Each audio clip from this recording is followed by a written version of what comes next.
नमस्कार मंडळी, योगूज kitchen Navratri special मध्ये तुमचं स्वागत आहे. अश्विन शुद्ध प्रतिपदा म्हणजे नवरात्रीचा पहिला दिवस, पहिली माळ. त्याचा रंग आहे पांढरा, श्वेतवर्ण. मंडळी, या पहिल्या दिवसाचं एक वेगळं महत्व आहे. ते म्हणजे काय, तर नवदुर्गांचा पहिला अवतार शैलपुत्री. ही शैलपुत्री कोण होती, तर पार्वतीचंच दुसरं रूप. ते रूप का घ्यायला लागलं मंडळी?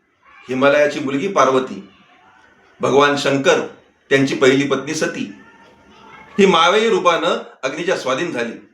आणि मोठा प्रश्न उपस्थित राहिला, कोणता? तारकासूर.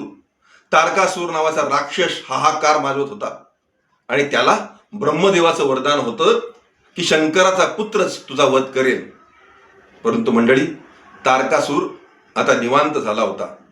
तारकासुराला समजले की भगवान शंकरांची पत्नी तर सती गेली आहे, त्यांना पुत्र होणं शक्यच नाही. यामुळे घाबरून सर्व देवी देवतांनी भगवतीचा धावा केला. त्यांनी सांगितले, देवी, आपण नवीन अवतार कार्य करा आणि या तारकासुराचा वध करा. तेव्हा देवीने सांगितले की मी शैलपुत्री या रूपामध्ये तारकासुराचा वध करण्याचं प्रयोजन करणार आहे.